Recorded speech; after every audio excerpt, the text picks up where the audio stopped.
Hello, my beautiful friends. So, what are we going to talk about today? I don't even know. It's like the end of the semester, but it's not. It's just till Thanksgiving, which is an American holiday if you're international. And I don't know. I work a lot from home, so I don't have the luxury of driving every day, which is great because I live in the mountains, and when I go to work, that's in a city, so I have to drive down to the city. So I had to go pick up a pie today. So we have too much pie coming on Thanksgiving, and this is like a chocolate cream pie, which isn't one of the approved Thanksgiving pies. So I was like, well, I'm gonna take it over to my sister-in-law's because I had to return a thing she had lent me, and I'm like, okay, I'm gonna go have a new holiday. I'm gonna make a new holiday called Pre-Thanksgiving Pie Holiday. That's what I did. But I was thinking about, kind of this time of year and what goes on. So in the United States, we have Thanksgiving on Thursday. Um, it was a day created and approved by Abraham Lincoln. There was this woman who campaigned for it. And it didn't specifically have to do with the Pilgrims and the indigenous Americans. Like, it didn't initially have anything to do with that. It was just a day of Thanksgiving for all the things, for everything. And certainly, you know, I think we can all, no matter where we live, just take a day to be thankful for all of the blessings and kind of what goes on in our lives and what we're thankful for. And I know, at least speaking for myself, that I am so grateful for so much, and I forget to be grateful for all of the things. Like, as frustrating as driving today was, because it was frustrating, because everybody was like just driving like an idiot. I'm thankful that I can actually get in my car and drive to pick up a pie to take to my sister-in-law's. Like not everybody around the world has luxuries like that. They don't have the luxury of traffic jams. Like, it doesn't seem like that should be something we'd be grateful for, but that we have cars and that we can drive, then I can go from the mountains down into the city to pick up a pie, to take it to my sister-in-law's and chat with my niece and learn about her life, which, thank God, I'm not a young person. Hella, I have no idea how young people do it, to be honest. Um, so I was thinking about that, and I was thinking about what we spend our time on. So as we move toward Alban Arthan, which is also called Yule, Christmas time, Hanukkah, whatever it is you celebrate in December, in the U.S., sort of Thanksgiving sort of kicks that off, although I would say commercialism tries to start all of it in July. But typically people like Thanksgiving, and then it's like the holiday season until the 31st when we celebrate New Year's Eve and then New Year's Day. So in our tradition, we do obviously Thanksgiving as a cultural American holiday, and then, we are Christian, so we celebrate Christmas, which includes Advent, which I always like to observe, and then getting ready for the winter solstice, which we call Alban Arthan in the Scottish tradition. And and I'll talk more and more about those concepts as they come along, and then we push towards Hogmanay, which is the Scottish New Year, because for a long time Christmas was outlawed in Scotland, so they couldn't celebrate it on the 25th, but they celebrated the New Year, the calendar New Year, with Hogmanay. So all of those things will be topics coming up on the channel. But as we prepare, we've moved out of the Samhain season.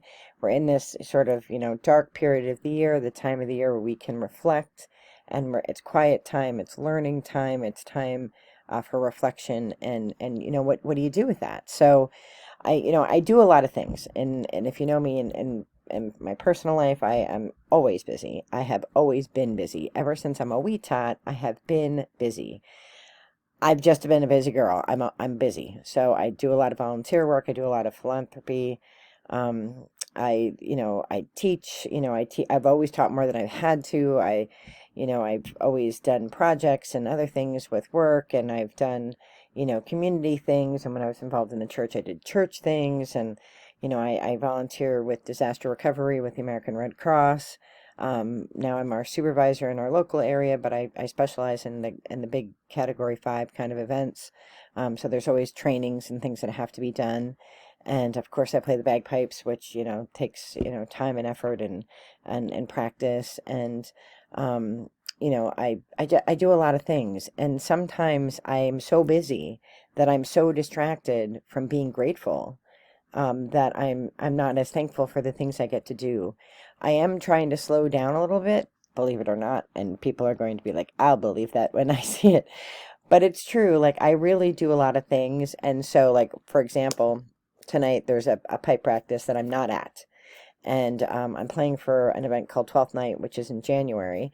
And the fellows that I'm playing with, we're playing tunes I know, martyrdom, Highland Cathedral, things I know, and I'm playing seconds on those. So, and I think it's important to go to practice. But I told them when they asked me to play at this, I said, listen, I have band practice on Mondays and I have band practice on Thursdays, and I teach on Wednesday nights. And on the weekend, I do all kinds of things. You know, I go away, I travel, I hike, I do all kinds of things. So I need one night that I preserve for myself that I don't commit to anyone, and that is Tuesday night. So I'm willing to play with you, but I will not be at practice until the end of the semester. When my class is over, then I will come, because then I can take that night off, Wednesday night. You know, but that's like that's the agreement. Like, if you want me to play with you, I'm willing to do that. There'll be plenty of time. I know the tune, so there'll be plenty of time, but I need to preserve that space. And so I'm getting better at doing that in my life. I'm getting better at saying no, or saying I'm willing to do it, but these are the conditions, because I do need to protect the time for myself. Right? I do need to have time for my own reflection, I read. I don't sleep a lot, so you probably figure that out. I'm not a huge sleeper. So, you know, I read every day. I read, I write, I do all kinds of, you know, things. I meditate. I do the things that I do. And then I do all the things that I do for work. And then I do all the things I do for the Red Cross and bagpiping and, you know, Girl Scouts and all the things that I do. I need that one night a week that doesn't belong to anybody but me. So as I was thinking today, I was thinking, like, you know, as this time of year is all about like reflection and preparation. And I've been coming along the line of I need to do less, because, you know, people who are doers, other people know that you're a doer, and they will always ask the doers to do, and the doers always have a hard time saying no. So, you know, fortunately, some things are cycling out. I've been in the leadership team of our local Scottish Society. My term is up. Our team that has been leading the group, we are all leaving together. I probably could have stayed, I think, one more term, because I came in a little bit later when I moved here. But we all decided we were all going to go out together and let a new team come in and lead that group. So I'll still participate in events for the Scottish Society, but I won't have a leadership role, and that's fine.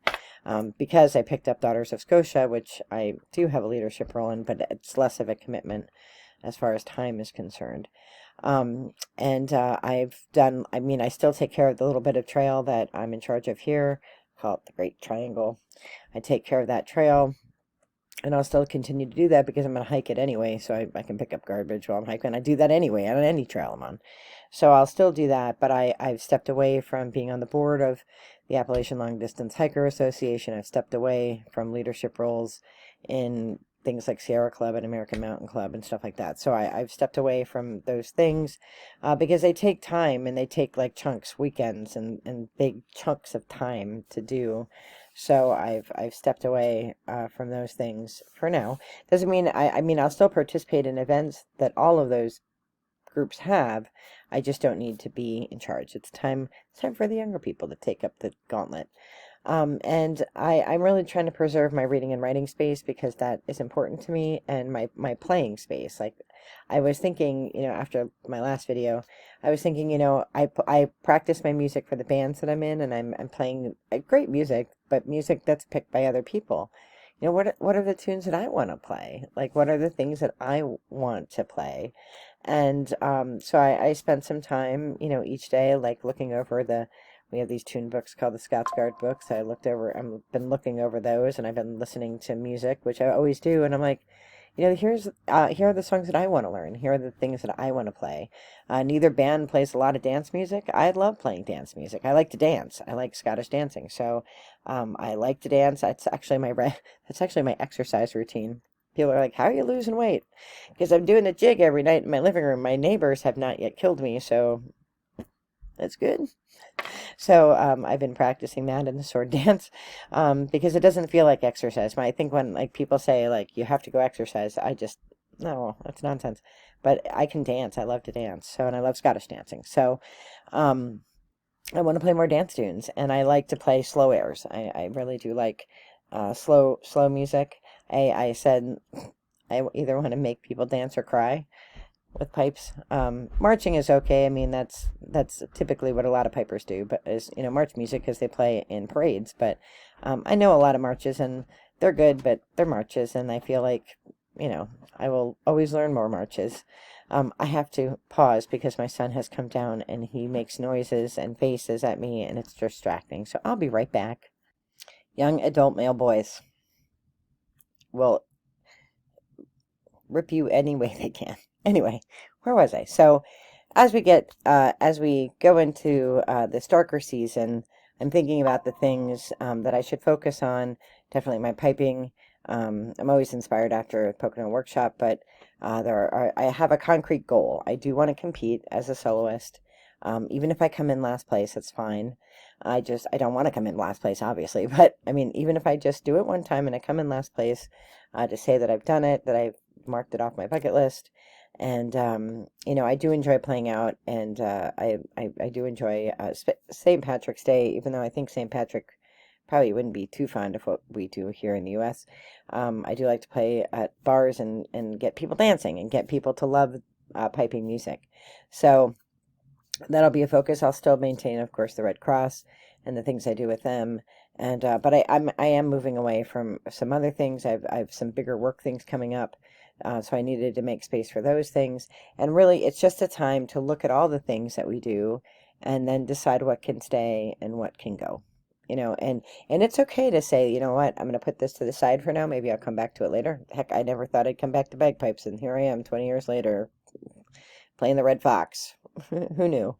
Who knew that was ever going to happen? So, so really it's a good time to take stock and look at what you're committed to.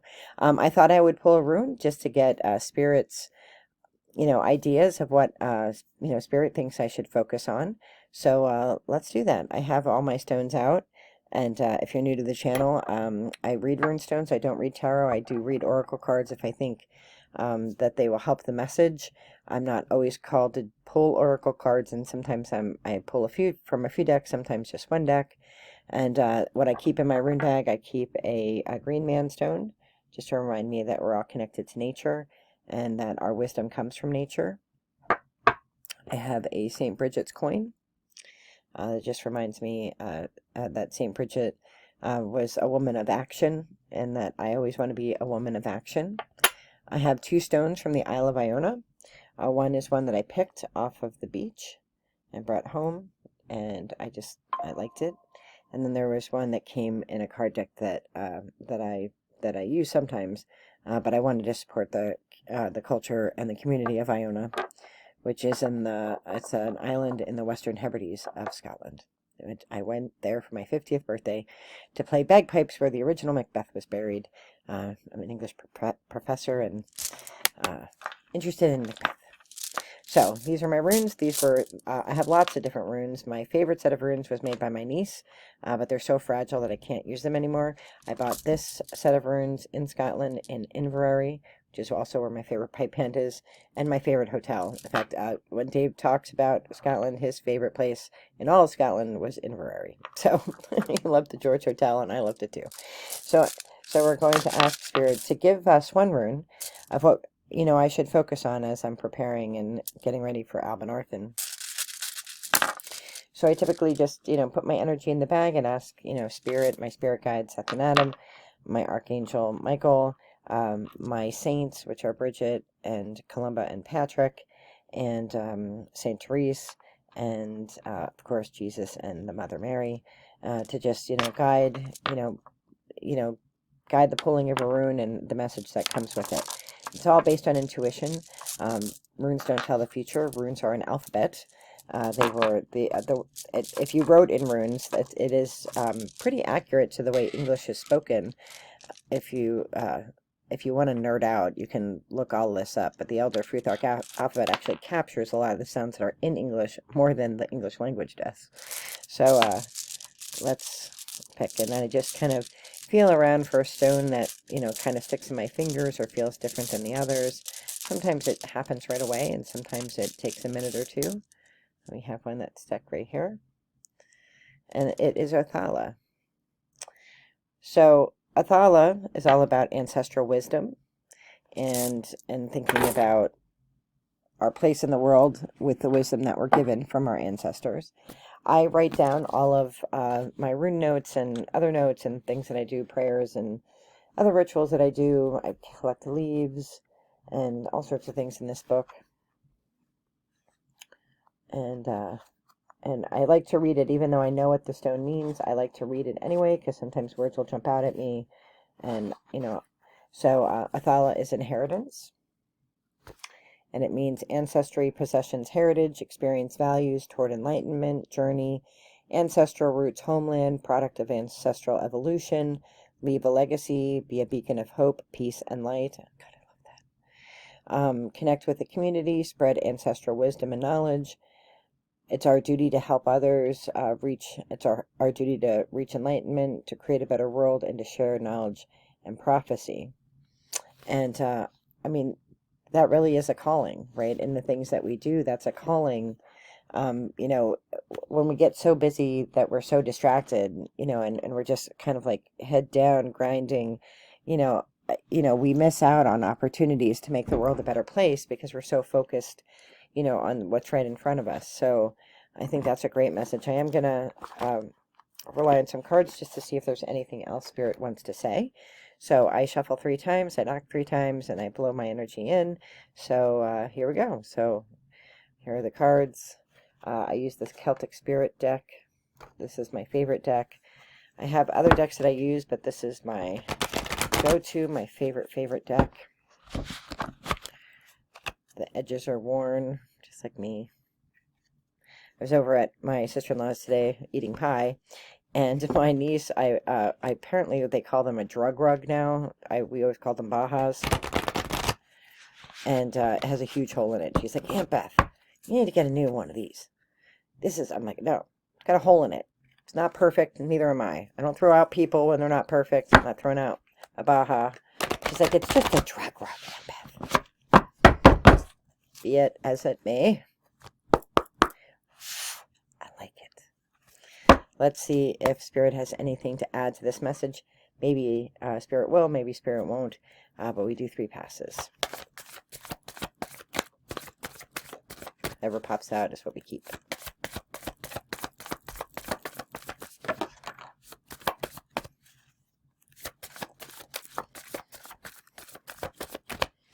Here we had just 1 card pop out. And it is Bloodwed. Wisdom, power, and transformation. So again, the call is to think about ways to make the world a better place through wisdom and humility, right? Humility is so important to me, and I get very upset with myself if I'm being arrogant or I think I'm being arrogant. Some people think because of the job I have or the things that I do that there's sort of arrogance that goes with that, but I really, really try hard not to be arrogant at all and to always be humble and grateful and thankful for the opportunities that I have and the blessings that are bestowed upon me. So I work really hard on that. And, and I think our world, it's in desperate need of more light bearers, right? More candle holders, more torch bearers. We need people who are focused on light and love and not division or derision or, drama. We need more people who are here working for good and less people trying to upset the apple cart. So I think, really that the activities that I choose to do in 2025 need to be activities that bring light into the world. And so I'm going to keep culling the list. I've culled it down pretty well. I'm still very busy because I like to be busy. I don't like to sit on my butt. I like to be busy. But, I think the focus really is on trying to share ancestral wisdom, Celtic wisdom. That's what this channel is all about, is Celtic wisdom. and spiritual, Celtic spirituality.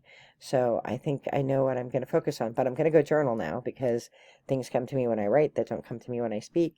So I'm going to go do that now. And I am wishing all of you all the very best in light and love. If you've stayed this 20 minutes, thank you. I am so grateful for you. Be well. Take care.